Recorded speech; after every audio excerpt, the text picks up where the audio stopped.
Welcome back again guys. तो इस video में मैं हार्ट किलर सीरीज के एपिसोड 4 को एक्सप्लेन कर रही हूँ। पिछले पार्ट में हमने देखा था कि कांत बिसोन को ड्रग्स पिला देता है, जिस वजह से बिसोन होश में नहीं रहता और कांत उसे घर लेकर जाता है।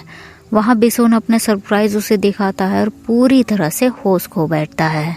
इस एपिसोड की शुरुआत यहीं से होती है। तो बस कांत इस मौके का फायदा उठाते हुए बिना टाइम वेस्ट किए पूरे घर में सर्च करना शुरू कर देता है और एक सस्पिशियस कमरा उसे दिखता है। वो तुरंत उस कमरे को खोलने की कोशिश करता है, पर वो कमरा तो लॉक्ड था।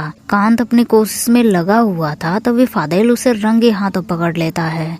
कांत की तरफ रिवॉल्वर करके उसे सरेंडर करने को बोलता है। कांत खुद को बचाने की कोशिश करता है। उसे बताता है कि बिसोन बार में काफी ज्यादा ड्रंक हो गया था, इसीलिए उसे वो घर लेकर आया है और वो तो बस बाथरूम ढूंढ रहा था। पर फादेल को उस पर यकीन नहीं होता।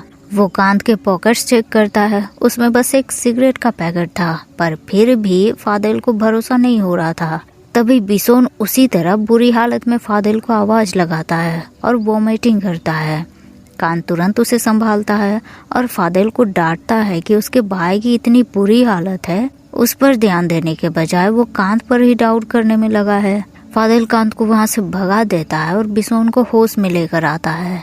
सुबह उसे डांटता है कि हमने डिसाइड किया था कि किसी को भी घर लेकर नहीं आएंगे हम, तो फिर ये रूल तुमने तोड़ा क्यों? बिसोन बड़े लापरवाही से बोलता है कि तो क्या हुआ, अगर वो सस्पिशियस लगता है तो उसे गोली मार देते और क्या करते। फादेल जानता था कि बिसोन बस ये बोल रहा है, पर वो ऐसा कर नहीं सकता। बिसोन उसे उस कमरे का सीसीटीवी फुटेज दिखाता है जिसमें रूम क्लियर था। कांत अंदर आ ही नहीं पाया था। फादेल उसे समझाता है कि माना वो अंदर नहीं आया था, पर वो सस्पिशियस तरीके से कमरे के बाहर ही खड़ा था और तुम इतना भरोसा कर रहे हो उस पर, उसके बारे में जानते ही क्या हो?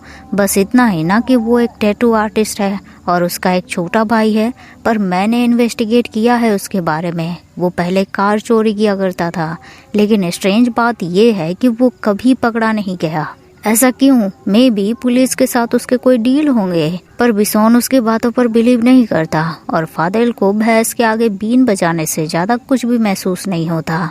लेकिन भोले बिसोन को भी अब फादेल की बातों में दम नजर आ रहा था। दूसरी तरफ सुबह सुबह स्टाइल रात वाले हुक्कप के सपने देखता है, लेकिन इसका असर रियल वर्ल्ड में उसके पेंट पर दिख रहे थे।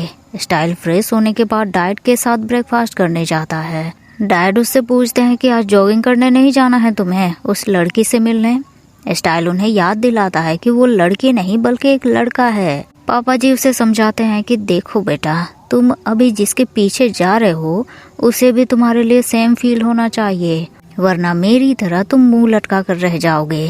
स्टाइल बड़े कॉन्फिडेंस के साथ पापा जी को बोलता है कि वो पर्सन भी उसे नहीं भूल पाएगा, और सच में उसका गेस सही निकला। इधर ग्राउंड में फादेल जॉगिंग करने से पहले पूरे ग्राउंड में अपनी नजर दौड़ाता है। जगह जगह झांक कर देखता है कि कहीं से तो स्टाइल टपक जाए, पर बेचारा मायूस हो जाता है। जॉगिंग के बाद जब वो सब्जी मार्केट आता है तो आंटी से पूछ ही लेता है कि वो लड़का जो मेरे ही हाइट का है, आपके साथ काम करता था, वो आज नहीं आया। आंटी बड़ी दुख के साथ बताती है, हाँ बेटा नहीं आया, मैंने तो सोचा था उसे सच में काम पर रख लूं। बड़ी प्यारी बातें करता है लड़का।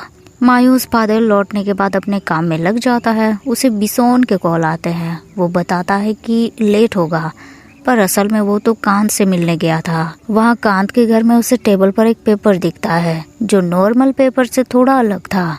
कांत बताता है इस पेपर में वो दूसरों को सिखाता है टैटू बनाना, और बिसोन उसे भी सिखाने के लिए कहता है। वहीं कुछ देर बाद फादेल को लगता है कि बिसोन वापस आ गया, पर वहाँ तो उससे छोटे हाइट नहीं बल्कि लंबे हाइट वाला स्टाइल खड़ा था। फादेल अंदर से तो बड़ा खुश हुआ, पर क्यों दिखाए? स्टाइल बोलता है, मैं तो आने ही नहीं वाला था, पर मार्केट में आंटी ने बताया कि कोई हैंडसम मेरे बारे में पूछ रहा था, मुझे मिस कर रहा था, और फिर वो फादेल के साथ फ्लर्ट करना शुरू कर देता है। फादेल समझ जाता है कि ये लड़का ऐसे नहीं समझेगा, बल्कि इसे अपनी ही भाषा में समझाना पड़ेगा। वो फादेल को वहीं लिटा देता है और उसके टॉप काट कर इंटीमेट होने का नाटक करता है, और धीरे से उसे बोलता है कि तुम्हें जो चाहिए वो तुम्हें कभी नहीं मिलेगा। बस स्टाइल का ईगो हर्ट हो जाता है। वो गुस्से में तुरंत किचन से बाहर निकल जाता है। इधर कांत बिसोन को टैटू बनाने की ट्रेनिंग देता है, लेकिन बिसोन बहुत ही सस्पिशियस तरीके से उससे पूछता है कि मैं हमेशा ऐसे ड्रंक नहीं होता, तुमने कुछ और पिला दिया था क्या कल रात मुझे, और सच में तुम मुझे पसंद करते हो या फिर मेरे बारे में क्यूरियस हो। कांत बड़े अच्छे से झूठ बोलता है कि मेरे दोस्त ने जो दिया वही तुम्हें पिलाया, और रही बात क्यूरियस की तो हाँ, तुम्हें लेकर क्यूरियस हूँ मैं, क्योंकि जिस पर्सन से मैं प्यार करता हूँ मुझे उसके बारे में जानना चाहिए। बिसोन उसे बोलता है कि कांत ने भी तो उसे अपने बारे में नहीं बताया है कि वो पहले कार चोरी करता था, ये पास्ट बताना तो जरूरी था। कांत बुरा फंसा। फिर भी वो भोले बिसोन को अपनी सैड सी स्टोरी बताता है कि वो अपने भाई को अच्छी लाइफ देने के लिए यह काम करता था, पर अब नहीं। तभी बेब स्कूल से वापस आ जाता है। बिसोन नोटिस करता है कि बेब के बॉडी पर चोट लगे हैं, पर यूनिफॉर्म की वजह से वो दिख नहीं रहा। बेब के जाते ही वो कांत को इस बारे में बताता है, और बेब से पूछने के बजाय वो कांत को स्कूल लेकर जाता है। इधर फादेल के हार्ट बर्गर में कस्टमर्स कुछ चीज को लेकर बड़े एक्साइटेड हो रहे थे। फादेल उन्हें ऑर्डर सर्व करता है तो देखता है कि वही हार्ट बर्गर के कोने वाले सीट पर मिस्टर स्टाइल बिना शर्ट के बैठे थे, और लड़कियां बड़े मजे से उसके बॉडी के व्यू को देख रही थी। फादेल उसे बोल रहा है कि माहौल खराब मत करो और शर्ट पहनकर निकलो यहाँ से, पर स्टाइल के शर्ट तो खुद फादेल ने फाड़ दिए हैं, ऊपर से उसे नेल और बेल नहीं कर सकता वो, पर ढीठ फादेल भी उसका बीपी हाई कर देता है।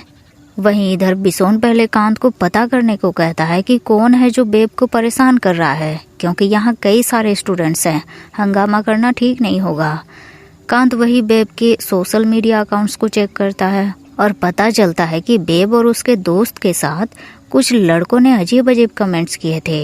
वही स्कूल के अंदर बेब के उसी फ्रेंड को कुछ लड़के परेशान कर रहे थे, उससे गंदे गंदे सवाल पूछ रहे थे। तभी बिसोन और कांत वहाँ आ जाते हैं। फिर भी ढीठ बच्चे उनसे नहीं डरते। उन्हें उन स्टूडेंट्स के पास से गांजा भी बरामद होता है। वो लोग टीचर को बताने की धमकी देते हैं उन्हें। कांत तो एक लड़के को 2 चाटा भी लगा देता है। लड़के बताते हैं कि हम बेब को ऐसे नहीं बोलते थे, पर हमारे पीई टीचर भी बोलने लगे, इसीलिए हमने भी साथ दिया। फिर वो उन दोनों को पीई टीचर को दिखाते हैं। तभी वहाँ से पुलिस ऑफिसर गुजरता है और कांत तुरंत छुप जाता है। कांत और बिसोन फिर उस टीचर के गाड़ी में चोरी करने जाते हैं। वहाँ डैशबोर्ड पर उन्हें कई सारे फोटोज मिलते हैं जिसमें वो टीचर कुछ लड़कों के साथ थे।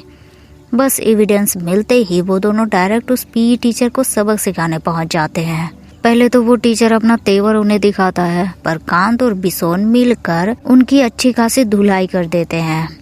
उसी शाम फादल फिर से थेरेपी सेंटर में जाता है और पीछे पीछे स्टाइल भी वहाँ पहुँच जाता है। वहाँ उससे फिर से पूछा जाता है कि आज भी तुम्हें अपने कुत्ते के बारे में बात करनी है, पर आज स्टाइल को कुत्ते के बारे में नहीं बल्कि किसी और के बारे में बात करनी थी, और वो है एक इंसान जिसने उसके साथ रात बिताकर उसे छोड़ दिया।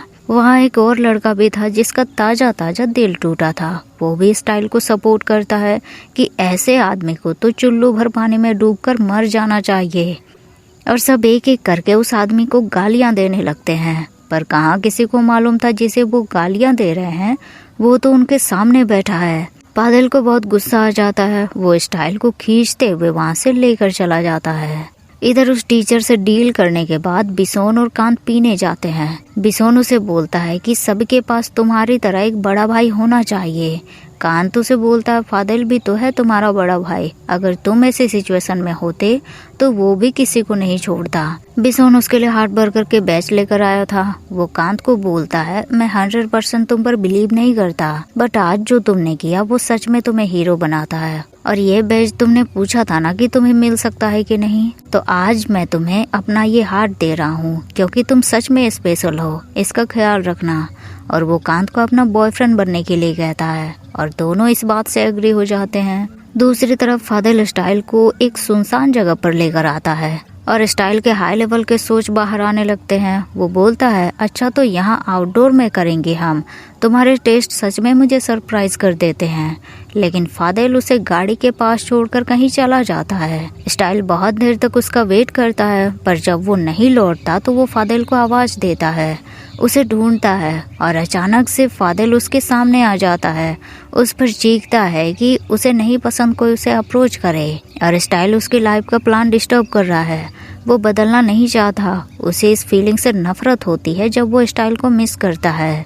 स्टाइल उसकी बातें सुनने के बाद उसे किस करता है और बोलता है कि इट्स ओके अगर तुम्हें प्यार हो गया है तो, और फिर दोनों कुछ टाइम साथ बिताते हैं। अगले दिन सुबह सुबह कांत अपने भाई के लिए ब्रेकफास्ट बना देता है। बेब उसे थैंक्स बोलता है कि कल वो उसके स्कूल गया था, दोस्त ने बताया। कांत उससे कहता है कि अगली बार से कुछ प्रॉब्लम हो तो वो उसे बताए और बेब पर उसे प्राउड है कि वो अपने दोस्त को बचाने के लिए खुद आगे आया। उसी शाम को स्टाइल कांत से उसके डैड की कार मांगने आ जाता है क्योंकि अपने मिशन में वो सक्सेसफुल हो गया था। वो कांत को बताता है कि कल रात फादेल उसका बॉयफ्रेंड बनने के लिए एग्री हो गया है, लेकिन कांत अब थोड़ा परेशान हो जाता है। वो स्टाइल को बोलता है कि अच्छा है तुमने मिशन को सक्सेसफुल किया, मेरे डैड की कार भी मिलेगी तुम्हें, बट मुझे तुम्हें उन दोनों भाइयों के बारे में कुछ बताना है। वहीं दूसरी तरफ फादेल और बिसोन लास्ट मिशन वाले आदमी रियोरात के बारे में और पता लगाने के लिए उसके ऑफिस में फायर ब्रिगेड वाले बनकर जाते हैं। बिसोन वहां फादेल को बताता है कि कांत और वो अब डेट कर रहे हैं। फादेल इस बात से काफी नाराज हो जाता है, पर बिसोन स्टाइल के बारे में पूछता है और फादेल इरिटेट हो जाता है। वहीं पर एक सीक्रेट लॉकर में उन्हें एक फाइल मिलती है जिसमें फादेल और बिसोन दोनों के रियल पेरेंट्स के फोटोज थे। वो फोटो देखते ही उन्हें बचपन के कुछ धुंधले इमेज याद आते हैं कि उनके पेरेंट्स को किसी ने मार डाला था और दोनों समझ जाते हैं कि उनके पेरेंट्स की डेथ के पीछे उसी रियोरात नाम के आदमी का हाथ है। इधर जैसे ही कांत ने स्टाइल को बताया कि वो दोनों भाई किलर्स हैं, उसकी तो हालत खराब हो जाती है। वो कांत को डांटता है कि उसने एक किलर को फंसाने के लिए उसे भेजा था, कहीं कल के न्यूज में वो खुद ही हेडलाइन न बन जाए कि एक हैंडसम लड़का जंगल में मारा गया। और डर के मारे वो कांत की मदद करने के लिए साफ इनकार कर देता है। कांत उसे समझाता है कि अभी अगर उसने फादेल से ब्रेकअप किया तो उसे शक हो जाएगा और प्रॉब्लम इससे भी ज्यादा बड़ी हो जाएगी, इसीलिए वो उसकी मदद करे। और पुलिस है ना उनके साथ, और अगर उसके केस को मिटाने में स्टाइल मदद नहीं करेगा तो कौन मदद करेगा उसकी। इस तरह से बेचारा स्टाइल कांत की इमोशनल बातों में फंस गया और अब उसे फादेल सेक्सी नहीं बल्कि काफी डरावना दिखने लगता है। अगली सुबह जिम में फादेल उसके पास आता है, उसके साथ फ्लर्ट करता है, पर स्टाइल को तो अब अंदर से डर महसूस होने लगता है कि किसी भी वक्त वो प्रेजेंट स्टाइल से लेट स्टाइल बन जाएगा। डर के मारे उसे बुरी तरह से पसीने भी आने लगते हैं। उसी दिन कांत का एक्स जेम्स उससे मिलने आता है, उसे अपना टैटू मिटाने को कहता है, उसे ब्लैकमेल करता है कि वो नहीं चाहेगा ना कि बिसोन को इस बारे में पता चले। कांत उसे अच्छी तरह से वाकिफ था, शायद इसीलिए उनका ब्रेकअप हुआ होगा। कांत अग्री होता है, पर जेम्स उसे पुराने दिन याद दिलाता है। लेकिन तभी बिसोन आ जाता है और जेम्स वहाँ से चला जाता है, पर जेम्स के कान के पीछे का के वो देख लेता है। इस बारे में वो कांत से पूछता है। कांत बताता है कि हाँ वो मेरा एक्स था, पर अब वो बस बिसोन के साथ सीरियस है। बिसोन उसे वार्निंग देता है कि अब वो के दोबारा उसे कहीं नहीं दिखना चाहिए, वरना वो के की जगह किल में बदल जाएगा। फिर वो कांत को बर्गर दे देता है और जाने लगता है। कांत उसे रोकता है कि आज रात वो उसके साथ नहीं रुकेगा, पर बिसोन का मूड ऑफ हो चुका था। वो उसे बोलता है संभल जाओ वरना ये बर्गर खुद होगे तुम, और वो चला जाता है। इसी के साथ हार्ट किलर सीरीज का एपिसोड 4 यहीं एंड हो जाता है। वीडियो अगर आपको पसंद आया हो तो लाइक शेयर जरूर कर दीजिएगा और मिलते हैं फिर नेक्स्ट वीडियो में। तब तक के लिए thank you so much guys for watching the video.